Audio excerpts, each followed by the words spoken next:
Narito na ang mga pinakamalalaking balita sa One North Central Luzon ngayong Lunes. Pagbangga ng motorsiklo sa nakaparadang tricycle sa Isabela, sa pool sa CCTV. Lalaking ipinagtanggol ang kanyang kapatid na sinasaktan ng mister, sinaksak sa Mangaldan, Pangasinan.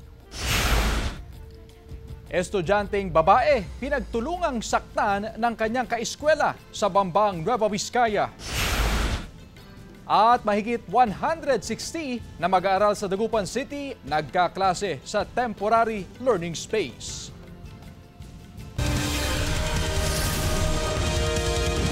Ito ang GMA Regional TV, One North Central Luzon. Magandang hapon, ako si Chris Zuniga.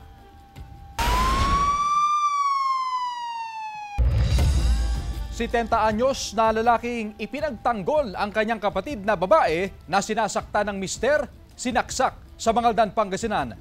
Naka-alerto Jasmine Gabriel Galban. Saksak sa tiyan ng tinamo ng 70 taong gulang na lalaki sa barangay na Valuan, Mangaldan, Pangasinan. Suspect sa pananaksak ang mismong bayaw nito. Ang ugat ng pananaksak, ipinagtanggol daw ng biktima na si Jerohito Sungkuan ng kanyang kapatid na asawa ng suspect na si Andres Abrio. Tuwing nakakainom daw kasi ng alak ang suspect ay malimit itong sakta ng kanyang misis na kapatid ng biktima. Nasaksihan pa raw ng mga kapatid ang pananakit ng suspect sa kanyang misis. Naramdaman ko yung pagmamahal niya bilang kuya, panganay pa namin, parang tatay talaga. Wala akong kasi importante, masib yung kuya ko. Dahil once na hindi naman masib, siguro ang sakit-sakit nun, hindi ko rin mapapatawa dahil kasi mabait naman yung asawa ko, lalo pag hindi siya nakainom. Mula Maynila, bumiyahe sa Mangaldan ang biktima para pagsabihan ng kanyang bayaw. Pero nang makainom ng alak ang suspect, ay dito na niya sinugod ang biktima at sinaksak sa tiyan. Nalasing na naman siya, parang okay lang, akala namin, hindi niya gagawin to. Parang lumala ata eh. Tapos nagbabanta siya na ako daw ang isusunod niya, paano yun? Agad dinala sa ospital ang biktima na ngayon sa ilalim sa operasyon. Sumuko sa pulisyang suspect. Desidido ang pamilya Sungkuan na sampahan siya ng reklamo. Sinampahan po siya ng frustrated homicide ng pamilya. Yun po, so far po ngayon ay nasa Office of the Prosecutor rin siya para po inquest yung kaso. Tumanggi na magbigay ng pahayag ang suspect sa harap ng kamera, pero nagsisisi raw siya sa kanyang nagawa. Humingi siya ng paumanhin sa kanyang misis at biktima na bayaw nito. Kasama si Henry Duminsil, Jasmine Gabriel Galban, One North Central Luzon. 3 aso na pinag-aaway umano para sa illegal dog fight nasagip sa La Paz, Tarlac. Balitang tinutukan ni Glam Caligdan Dizon. Makikita sa video ang 2 aso na pinag-aaway sa isang illegal na dogfight sa loob ng isang estrukturang kahalintulad ng sabungan. Kita rin ang ilang individual na nanonood sa madugong labanan. Hindi alintana ang kalunos-lunos na kalagayan ng mga hayop.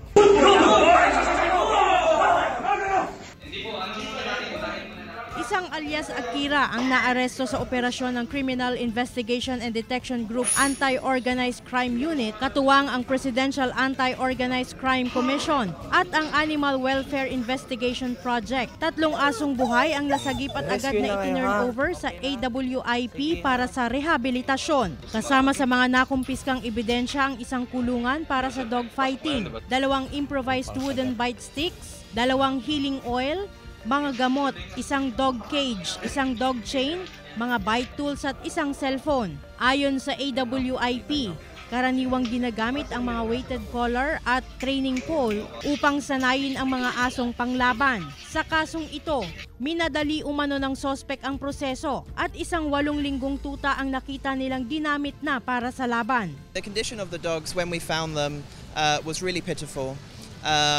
All 3 dogs, the 3 seized dogs had scarring on their face that was consistent with dogfighting. They had open injuries and wounds that needed to be treated urgently at the veterinary clinic. Ang sospek at mga nakumpiskang ebidensya ay dinala sa tanggapan ng CIDG AOCU. Patuloy ang investigasyon ng mga otoridad upang matukoy kung konektado ang sospek sa mga malawak na network ng illegal dogfighting sa bansa. Glam Caligdan Dizon, One North Central Luzon. Hulikam ang pag-akyat bahay ng 2 lalaki sa Giginto, Bulacan. 5 manok na panabong ang ninakaw ng mga lalaki. Sa kuha ng CCTV, kita ang pag-park ng mga lalaking sakay ng motorsiklo malapit sa isang bakuran sa Barangay Kutkut, madaling araw nitong linggo. Ang isa sa mga lalaki sinubukang umakyat para makapasok sa bakuran. Umikot pa siya at kanyang kasama sa gilid para makahanap ng ibang daanan. Ngunit bumalik din sila sa harapan. Doon na umakyat ang isa sa kanila sa bakuran. Sa isa pang kuha ng CCTV, kita kung paano kinuha ng lalaki ang mga manok sa bakuran hanggang sa tuluyan silang umalis. Ayon sa may-ari ng bakuran, umaga na nang malaman nilang nawawala ang 5 manok na panabong. Sa kabuuan, 25,000 pesos ang halaga ng mga tinangay na manok. Nai-report na sa mga otoridad ang naturang insidente. Samantala, mahigit 160 na mag-aaral sa Pantal Elementary School sa Dagupan City nagkaklase sa temporary learning space. Sundan sa report ni CJ Turida.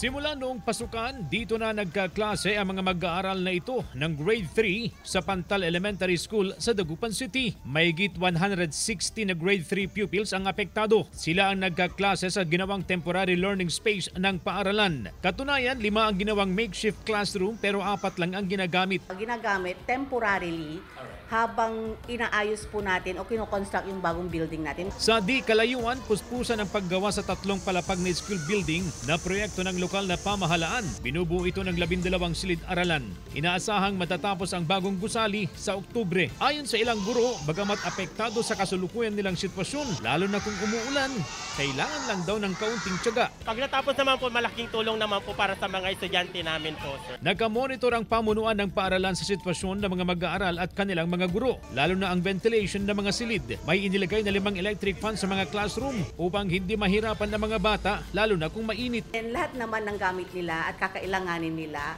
for their pagtuturo at saka sa mga bata ay matutugunan. Nauna nang inihayag ng Schools Division Office na patuloy silang nakamonitor sa ilang paaralan sa lungsod na gumagamit ng mga temporary learning space upang hindi maapektuhan ang pag-aaral ng mga bata. CJ Turida, One North Central Luzon. Rockslide na itala sa Bauco Mountain Province bunsod ng nararanasang habagat. Naritong report.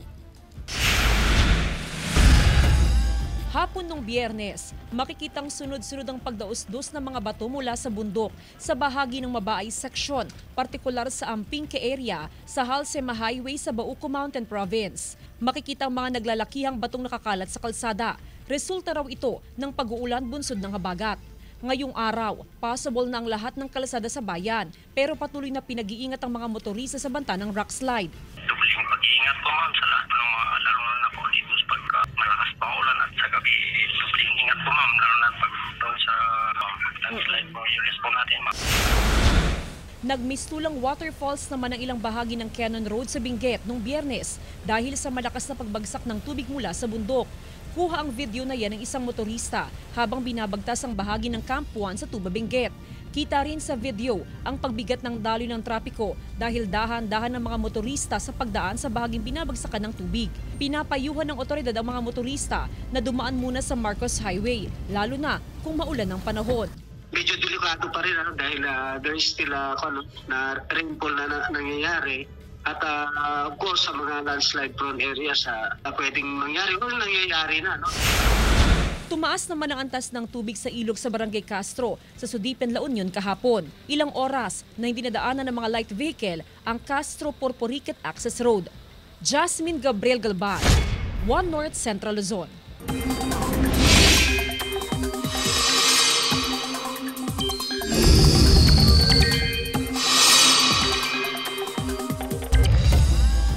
Mga kapuso, wala pang bagong sama ng panahon ngayon malapit sa Philippine Area of Responsibility pero posibleng may mabuong panibagong low pressure area sa mga susunod na araw. Minomonitor ang Pag-asa ang cloud cluster o kumpol ng mga ulap sa silangan ng bansa na posibleng maging LPA. Kahit wala nang malapit na sama ng panahon na humihila o humahatak, patuloy ang pag-iral ng habagat at makakaapekto pa rin sa halos buong bansa.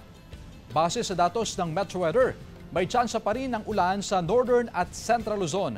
Kalat-kalat ang malalakas na ulan, lalo na sa Cagayan Valley, Cordillera, Nueva Ecija, Pangasinan at Tarlac. Posible rin ang ulan sa ilang pang bahagi ng bansa.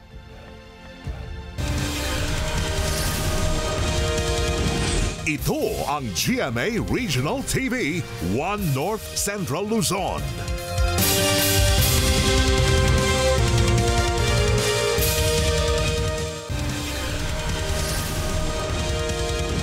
Ito ang GMA Regional TV 1 North Central Luzon. Patuloy na inimbestigahan ng mga otoridad ang pagbagsak ng isang Cessna plane sa Iba, Zambales. Ang Cessna plane na RP-C211 ay bumagsak sa isang agricultural area sa Barangay Lipay, Dingin, Panibuatan sa bayan ng Iba, mag-alas 9 ng umaga noong Biyernes, malapit lang sa Iba Airport. Sa report ng Zambales Police Provincial Office, sakay ng Cessna plane ang flight instructor na nagsilbing piloto at 3 student pilot. Nagtamo sila ng mga sugat sa katawan at dinala sa ospital. Nasa maayos na silang kondisyon.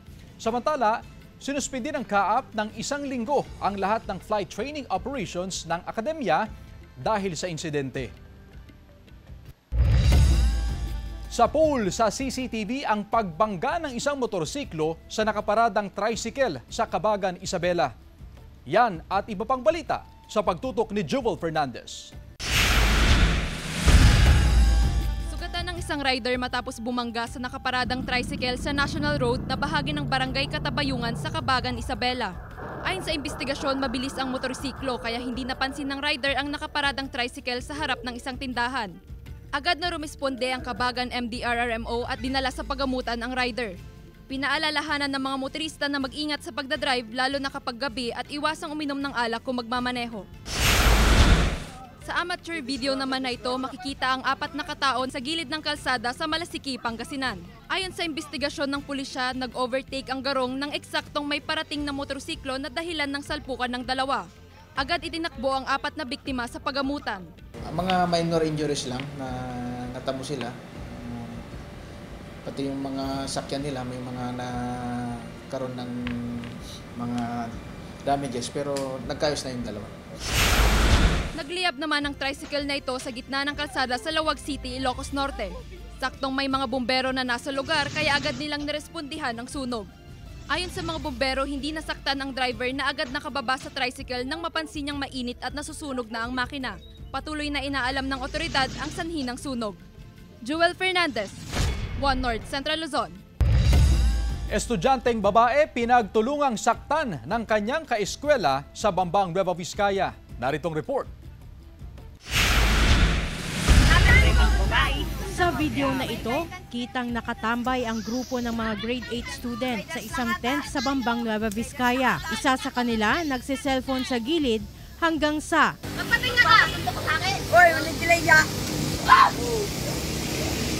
napaupo ang biktimang nakapulang palda habang nanood lang ang iba pa nilang kasama. Di pa man tapos magsalita ang biktima, nilapitan siya ng isa pang babae at bigla siyang sinampal. Hindi pumalag ang biktima pero hindi pa rin natigil ang mga kasama niya. May isa pa.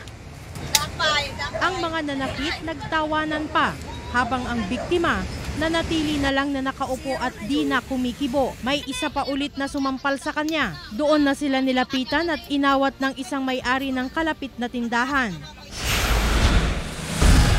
Sa isa pang video, nakatayo sa gilid ng halamanan ang magkakaeskwela at muling nagkaroon ng komprontasyon at tulakan.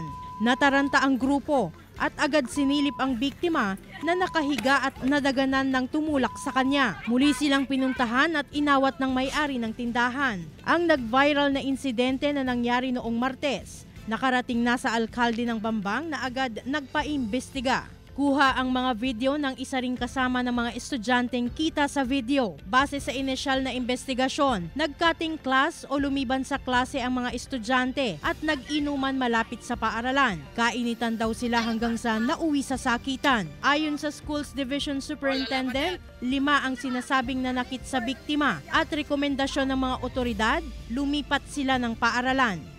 Nagtakda na rin sila ng counseling at debriefing para sa biktima at iba pang sangkot na estudyante. Sabi ng mga otoridad, pag-aaralan din nila ang reklamong cyberbullying dahil sa pag-upload at pagbabahagi ng viral video ng pananakit. Ayon sa pulisya, desidido raw na magsampa ng reklamo ang pamilya ng biktima. Ipinatawag din ng opisyal ng paaralan ang nagbenta ng alak sa mga sangkot na estudyante. Sinubukan naming makuha ang panig ng mga sangkot sa insidente pero tumanggi silang magbigay ng pahayag. Glam Calicdan, Dizon, One North Central Luzon.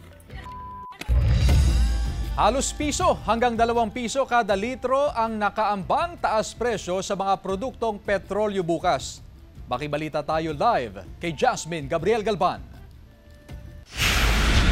Jasmine? Chris, matapos ang ilang linggo na oil price rollback, bukas paghahanda naman ng ating mga kapuso, ng mga motorista, ng transport sector ang oil price hike na ipatutupad ng mga kumpanya ng langis sa buong bansa. Medyo may kataasan, Chris, ang oil price hike sa diesel na nasa 1 peso and 40 centavos. Sa gasoline naman ay nasa 70 centavos kada litro, habang sa kerosene ay nasa 80 centavos kada litro. Ngayon, Chris, alamin naman natin yung reaksyon ng mga motorista kaugnay pa rin doon sa oil price hike na ipatutupad bukas. Live tayo dito ngayon sa may MH Del Pilar Street kung saan nakahilera dito yung mga tricycle na bumabiyahe sa ilang bahagi ng Dagupan City. So alamin natin, Chris, kung ano ba yung kanilang reaksyon dito nga sa oil price hike na ipatutupad bukas ng umaga. Ito, Chris, no, makakasama natin ang ilan sa mga tricycle driver. Ito, hi sir, good afternoon. Live ho tayo ngayon sa One North Central Luzon. Ano hong pangalan natin, sir? Sunny Lumibo po, ma'am. Magandang hapon po. Yes, good afternoon. Sir Sunny, kumusta? Reaction ho natin dahil bukas meron hong ipatutupad na oil price hike. Ano hong reaction natin doon, sir? Kung kaming mga tricycle driver, okay lang sa amin kasi kung minsan nag-gasolina kami, 100, 150, ganun. Ikiiwan ko lang sa mga jeepney driver. Kasi yung sa mga jeepney driver, may mga minimum yung mga yan. Kung mga estudyante, 11, siyempre kawawa din sila. Kaya kami mga tricycle driver, pag may sasakay, pwede namin padagdagan. Ibig ko sabihin, sir, hindi apektado yung ating kita dun sa oil price hike? Kung ako pong tatanungin nyo, okay lang sa akin kasi itong tricycle, hindi ko po ito binaboundarian, sa akin po ito. Iwan ko lang po sa iba kung apektado sila. Ibig sabihin, sir, nakakapag-adjust naman tayo, no? Kung medyo mataas ang presyo, sir, ng gasolina, ay nakakapag-adjust tayo dun sa bilang ng biyahe natin para lang mabawi natin yung dapat nakita sa isang maghapon. Oo po, ma'am, opo. Sir, oo. Sir Sunny, kumusta ba ang inyong kita sa buong maghapon? Kung minsan mayroon, kung minsan wala. Kasi sa isang linggo, siswertein ka rin kahit isang araw, 2 araw. Tiyaga lang, kung may sabi nga nila, kung may tiyaga, may nilaga. Alright, maraming salamat, Sir Sunny. So inaasahan na, Chris, ng ating mga kapuso, ng mga transport sector, ng mga motorista, yung oil price hike na ipatutupad bukas ng iba't ibang kumpanya ng langis. Chris? Maraming salamat, Jasmine Gabriel Galban. Libo-libo mga bata at matatanda sa Dagupan City ang nabigyan ng iba't ibang serbisyong medikal. Naritong report. Maagang nagpunta si Lara May sa Pantal Elementary School upang ipabakuna ang 5 buwang gulang niyang anak na si Baby Atara. Dito isinagawa ang purok kalusugan ng Dagupan City Health Office kung saan umabot sa 3,160 na residente ang nabigyan ng iba't ibang libreng serbisyong medikal. Ayon kay Lara May, ito na raw ang pangalawang bakuna ng kanyang anak. Para po iwas sa sakit, para po healthy din si baby. Hindi rin nagpahuli ang 78 taong gulang na si Ginang Juanita. Matyaga siyang pumila upang maipakonsulta ang kanyang mga nararamdaman. Ito sa mata. Kasi parang may nakahambara. Tapos ito. Tapos yung puso ko. Bukod sa medical check-up, mayroon ding dental at prenatal check-up, deworming, immunization sa mga bata, pneumococcal vaccine sa mga senior citizen at HPV vaccine sa mga babaeng edad 9 hanggang 14. Nagkaroon din ng libreng paligo sa mga bata, laboratory at diagnostic services, health education at nutrition services. Mahalaga kasi ang buhay, kaya yung services ay gusto naming ilapit sa mga tao. Isasagawa rin ang purok kalusugan sa Barangay Bunuan Gazette sa July 16 at sa Bunuan Binlok naman sa July 22. CJ Torida, One North Central Luzon. Arestado ang isang barangay kagawad matapos mahulihan ng droga sa buy-bust operation ng Provincial Drug Enforcement Unit sa Pinili, Ilocos Norte. Ayon sa pulisya, 2 pakete ng hinihinalang shabu ang nabili ng pulis na nagpanggap na buyer. Nakuha rin sa 45 anyos na suspect na isang high-value individual ang 6 na malilit na pakete ng iligal na droga na umabot sa 1 gramo at nagkakahalaga ng 6,800 pesos. Nabawi rin ang ginamit na buy-bust money.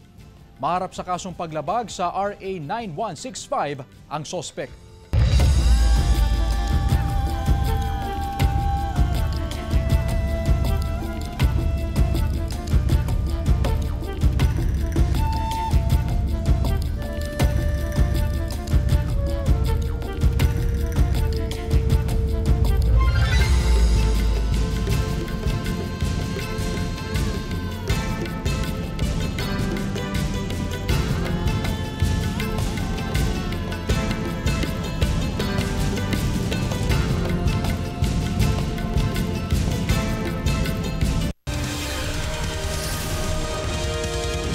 Ito ang GMA Regional TV, 1 North Central Luzon.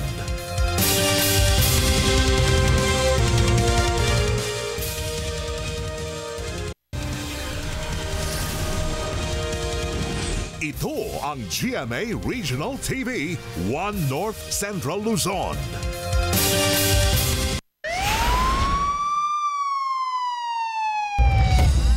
Patay ang 59 anyos na lalaki matapos matabunan ng lupa mula sa hinuhukay na balon sa barangay 33B, Lapas, Lawag City, Ilocos Norte nitong Sabado. Ayon sa CDRRMO, mahigit sa 12 talampakan ang lalim ng hinuhukay na balon. Bigla umunong gumuho ang lupa at natabunan ng biktima. Kinailangan pang gumamit ng backhoe para sa search and retrieval operation. Malambot umano ang lupa dahil sa naranasang pag-ulan nitong mga nakaraang araw. Nangako naman ng tulong ang nagpahukay ng balon sa pamilya ng nasawing biktima. Renewal ng driver's license pwede nang gawin online. Tunghayan sa report. Inilunsad ng Land Transportation Office o LTO ang online driver's license renewal gamit ang eGov.ph app na bahagi ng digital transformation sa government transaction. Tugon ito sa direktiba ng Pangulo na gawing mabilis, moderno at hassle-free ang mga serbisyo sa gobyerno. Ibig sabihin, mas magiging madali na ang renewal ng lisensya ng mga motorista. Sinimulan ito ng LTO sa NCR at inaasahang susunod na rin sa Region 1 at iba pang rehiyon sa bansa. Mas mabilis na ngayon, hindi na kailangang magpunta yung tao sa LTO, kundi pwede na siyang mag-renew through online. Now, meron tayong facility para dito, then pati yung medical natin, yung check-up natin, is online na rin. Kabilang sa matatagpuan sa online service na nakapaloob sa eGov.ph, maliban sa online renewal ng driver's license, ang online medical examination, online driver enhancement program at mode of payment. Positibo ang reaksyon ng karamihan sa mga motorista. Pero kung tatanungin daw ay ang ilang senior citizens, mas mainam pa rin daw ang mag-renew ng lisensya sa LTO. Pero ang problema, paano yung hindi marunong gumamit? Di ba yung mga hindi nila lang magpindot ng kung ano. Kaya lang yung iba kasi hindi marunong draw online, kaya dapat dito na lang siyempre. Sakaling maging operational na ang online driver's license renewal sa Region 1, inaasahang mabawasan ang dagsa ng mga magre-renew ng lisensya sa district offices. Kasama si Henry Duminsil, Jasmine Gabriel Galban, 1 North Central Luzon.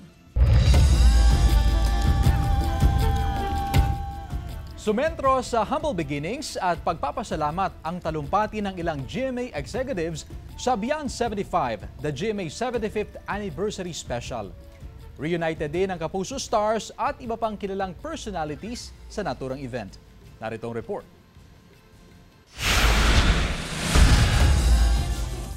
Shining and extraordinary ang all-out performances ng mga Kapuso Stars sa Beyond 75, the GMA Anniversary Special.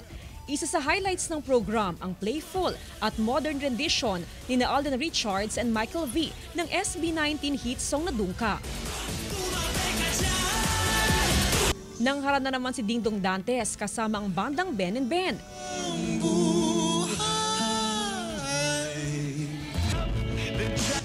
Pasabog naman ang song and dance performance ng past and present generations ng mga sangre.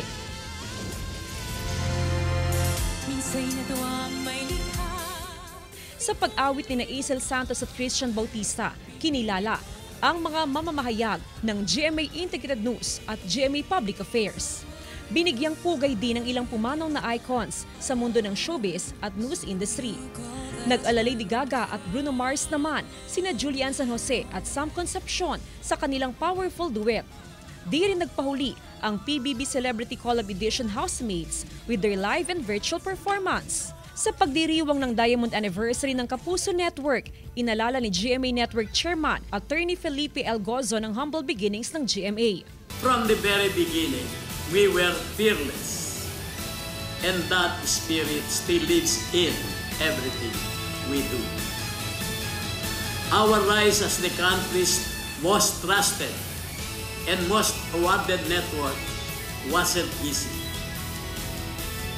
But it was based on solid foundation, built by journalists, editors, storytellers, dreamers, believers, and a nation that never stopped tuning in.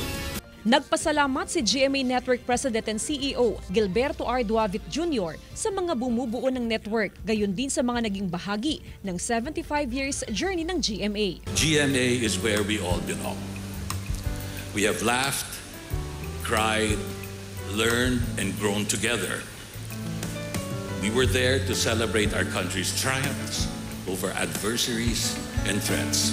As we look beyond 75, we venture into a new frontier while embracing a future of even greater challenges with hearts full of gratitude and optimism in the pursuit of the same excellence that has brought us to this remarkable evening together. Jasmine Gabriel Galban, One North Central Luzon. Samantala, mapaparoon niyo po ang episode na ito at iba pang pinakahuling lokal na balita sa official website ng GMA Regional TV, www.gmaregionaltv.com. Pwede rin kayo bumisita sa aming official YouTube channel, GMA Regional TV, at i-click ang subscribe button para sa pinakamainit na balita mula sa mga rehiyon. Nais din namin pasalamatan ang mga kapuso sa Hilaga at Gitnang Luzon, maging ang mga kapuso natin abroad. Dahil sa GMA Regional TV, local news matters. At yan ang mga pinakamalaki at pinakahuling balita sa Hilaga at Gitnang Luzon. Maraming salamat sa pagsama sa amin, pati na ang mga kapuso sa ibang bansa na tumutok sa mga balita sa rehiyon. Ako po si Chris Zuniga. Kami, ang GMA Regional TV, One North Central Luzon. Buong puwersa para sa mas malaking misyon at mas malawak na paglilingkod sa bayan.